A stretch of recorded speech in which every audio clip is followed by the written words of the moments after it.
नमस्कार दोस्तों, मैं संजय चौधरी आप सबका हमारे YouTube channel ignite coaching centre में स्वागत करता हूँ।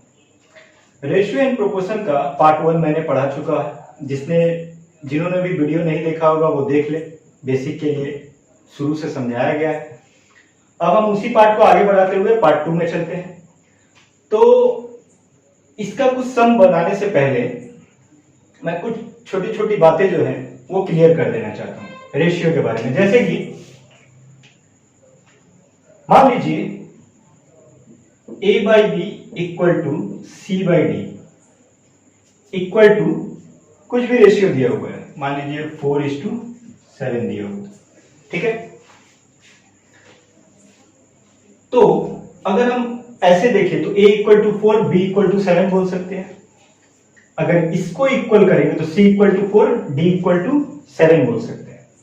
अगर हम इस रेशियो को ऐड करते हैं means a plus C by b plus D तो क्या होगा a प्लस सी। तो a को भी मैंने 4 और c को भी 4 लिया तो 4 plus 4 b plus D, b को भी 7 d को भी 7 मींस 7 प्लस 7 तो क्या होगा 8 बाई 14।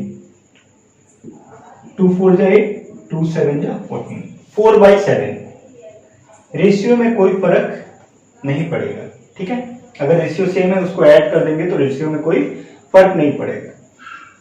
कुछ भी ऐड कीजिए सब्ट्रैक्ट कीजिए कुछ फर्क नहीं पड़ता है। लेकिन अगर हम इंटू करते हैं, एक और बात, अगर हम सेम नंबर से इंटू करेंगे, मान लीजिए यहाँ 3 यहाँ भी 3 से इंटू करेंगे तो भी रेशियो में कोई फर्क पड़ेगा नहीं पड़ेगा, क्योंकि ये 3 3 तो कैंसिल हो जाना है। 5 5 से भी इंटू करेंगे, अगर सेम नंबर से इंटू करेंगे तो रेशियो में कोई फर्क नहीं पड़ेगा। लेकिन अगर अलग अलग नंबर से इंटू कर दिए तो रेशियो बदल जाएगा। तो दो बातें, कुछ भी प्लस कीजिए कोई फर्क नहीं पड़ता है, और नंबर अगर सेम है और सेम नंबर से आप ऊपर नीचे इंटू करते हैं तो भी रेशियो में कोई फर्क नहीं पड़ता है, ठीक है। तो इसी पर कुछ सम बनाते हैं। आइए आगे चलते हैं। उसी कॉन्सेप्ट पे ये सम है, ठीक है। देखिए a by B C by D E by F equal to 9/5 के दिया हुआ, ठीक है। यहां अगर हम देखें तो ऊपर को a प्लस सी ए सी ई को ऐड किया गया, नीचे बी डी एफ को ऐड किया गया, ठीक है। और देखेंगे अगर a और b दोनों में 2 2 से इंटू है, यानी कि सेम नंबर से रेशियो में कोई फर्क नहीं पड़ेगा। यहाँ c और d में सेम नंबर से न्यूमरेटर और डिनोमिनेटर में मल्टीप्लाई हुआ है तो इसमें भी कोई फर्क नहीं पड़ेगा, इसमें भी कोई फर्क नहीं पड़ेगा, ठीक है। तो जब कोई फर्क नहीं पड़ेगा रेशियो में और सबको ऐड किया गया तो इसका भी आंसर कितना आएगा 9/5, ये हो जाएगा आंसर। क्यों? क्योंकि जो रेशियो दिया था वो 9/5 के इक्वल था, मैंने बताया। उसमें मल्टीप्लाई अगर ऊपर नीचे करते हैं तो कोई फर्क रेशियो में नहीं पड़ेगा, और ऐड भी कर देते हैं तो भी कोई फर्क नहीं पड़ेगा रेशियो का उतना का। तो इसका भी आंसर कितना होगा 9/5। आइए नेक्स्ट सम में चलते हैं। नेक्स्ट सम देखिए, यहां भी सेम m से इंटू, ऊपर नीचे n से इंटू, यहाँ p से इंटू, ठीक है। कोई फर्क नहीं पड़ना चाहिए, रेशियो 4 का 4 ही रहेगा।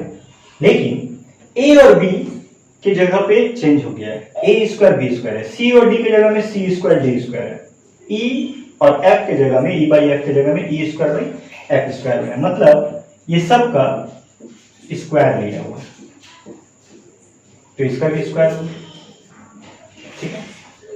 कितना होगा 4 का स्क्वायर 16 आंसर हो जाएगा।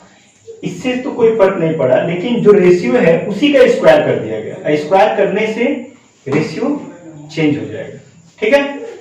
तो आंसर कितना होगा 4 का स्क्वायर 16।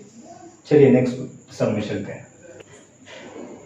नेक्स्ट सम ये रहा, T Q R S T U का रेशियो दे दिया है 5/2। देखिए सब में p और q में सेम से इंटू है, आर एस में भी सेम, b भी से इंटू है, यहाँ भी अब ऊपर और नीचे c से इंटू चाहिए।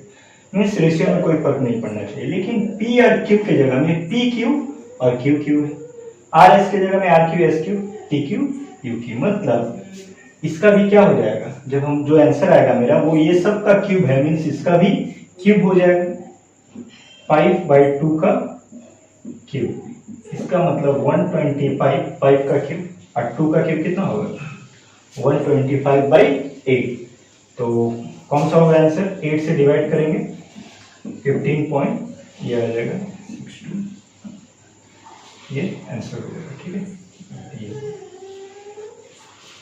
कुछ नहीं करना है, ऐसे सम को सिर्फ देख के ही आप आंसर बता सकते हैं। सिर्फ आप जो P/Q है उसी को देखिए, अगर यहाँ पर सेम से मल्टीप्लाई है तो सिर्फ उसको देखिए स्क्वायर किया गया है या क्यूब किया गया, प्लस माइनस से कोई फर्क नहीं पड़ता। चलिए नेक्स्ट सम में चलते हैं। देखिए थोड़ा प्रोपोर्शन के बारे में जानते हैं क्या होता है। A/B और C/D, ये प्रोपोर्शन का साइन होता है। A और B C और D के प्रोपोर्शन है, इसका मतलब A और B का रेशियो इक्वल है C और D के रेशियो को, मींस रेशियो प्रोपोर्शन है। ठीक है, इसको हम A/B लिख सकते हैं, इसे हम C/D लिख सकते हैं। ठीक है, मल्टीप्लाई होगा तो A में D से मल्टीप्लाई होगा और B में C से। इसका मतलब ये होगा कि अगर रेशियो प्रोपोर्शन में है, इतना ना करके हम डायरेक्ट बोल सकते हैं इसका multiple A into D equal होगा इसके मल्टीपल के। ठीक है, इसका मतलब क्या होगा? AD equal to BC। ठीक है, इसी पर कुछ सम बनाते हैं, प्रोपोर्शन निकालना जानते हैं क्या होता है। ठीक है, आइए आगे बढ़ते हैं। देखिए 18, 24, 30 ये दिया हुआ है। ठीक है, और आपसे पूछेगा फोर्थ प्रोपोर्शन बताना है। क्या बताना है? फोर्थ प्रोपोर्शन क्या होगा? 3 दे दिया, फोर्थ प्रोपोर्शन दे दिया, तो हम जानते हैं, हम मान ले कि फोर्थ प्रोपोर्शन x है, तो क्या होगा? 18, 24 इक्वल टू 30x, ये होगा। फोर्थ प्रोपोर्शन को x ले लिए, मींस इसका मल्टीपल 18x इक्वल टू 24 और इसका मल्टीपल के इक्वल होगा। ठीक है, 18x इक्वल टू, अब यहां से कट कर दीजिए, 6 3 जा 18, 6 4 जा 24, 3 से 10, x कितना आ गया? 40, यानी फोर्थ प्रोपोर्शन कितना होगा? 40। ठीक है, आइए आगे बढ़ते हैं। तो देखिए, अगर मान लीजिए दिया हुआ है 4 और 3 दिया हुआ है और हमसे पूछ दिया फाइंड थर्ड प्रोपोर्शन। तो आप सोचेंगे 2 ही है, थर्ड कैसे निकालना है, फोर्थ फिर क्या होगा? अगर थर्ड पूछा है तो फोर्थ कम से कम 3 नंबर देना चाहिए था, तब तो 1 पूछता। लेकिन देखिए थर्ड प्रोपोर्शन अगर पूछ दिया इसमें तो क्या करेंगे? इसका मतलब ये हुआ फर्स्ट से सेकेंड का जो रेशियो होगा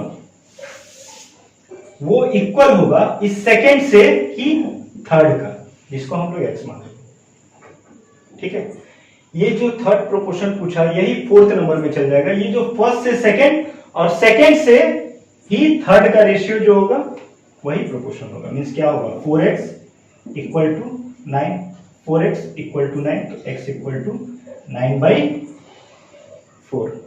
ठीक है, ये आंसर हो जाएगा। आइए आगे बढ़ते हैं। 9 और 4 दिया हुआ और हमसे पूछ देगा मीन प्रोपोर्शन।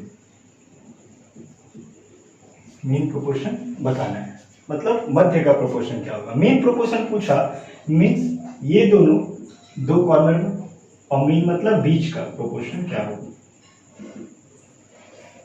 इससे into X square equal to 9 4 जा 36, एक्स इक्वल टू 6। ठीक, मतलब अगर मीन प्रोपोर्शन हमसे पूछ रहा है तो कुछ नहीं करना है, 9 4 जा 36 इसका रूट कर दीजिए, आंसर आ जाएगा। ठीक है, मीन प्रोपोर्शन के लिए सिर्फ दोनों को मल्टीप्लाई कर दिया जाता है बस। ठीक है, मीन प्रोपोर्शन में ही एक आगे और एक सम बनाते हैं। इसका हमें मीन प्रोपोर्शन पूछ दिया। ठीक है, ये दोनों का मीन प्रोपोर्शन क्या होगा। मीन प्रोपोर्शन के लिए क्या करना है हमें? सिर्फ दोनों को मल्टीप्लाई करके अंडर रूट निकाल देंगे। अंडर रूट ये दोनों को मल्टीप्लाई कर देना है, 3 + √2 और यहाँ पर 12 माइनस रूट 32, ठीक है। 3 प्लस रूट 2, यहाँ अगर हम देखें 12 माइनस रूट 32, इसे हम 4 रूट 2 लिख सकते हैं। 32 मीन्स क्या होगा, रूट 32 मीन्स 16 टू जा 32, तो 16 का रूट क्या होगा 4, अंदर रूट 2 बच गए, तो 4 रूट 2 लिख सकते हैं।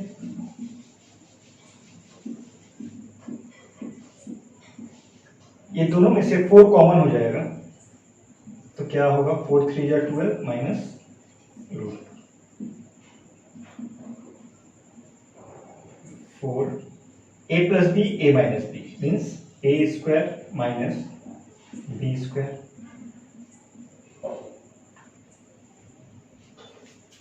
4 3 का स्क्वायर 9 माइनस रूट 2 का स्क्वायर 2, 9 में से 2 गया 7, 4 बाहर आएगा,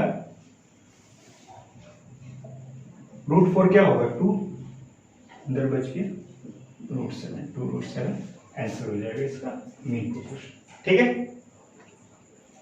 आइए नेक्स्ट सम में चलते हैं। ये दिया हुआ है और हमसे थर्ड प्रोपोर्शन पूछा है।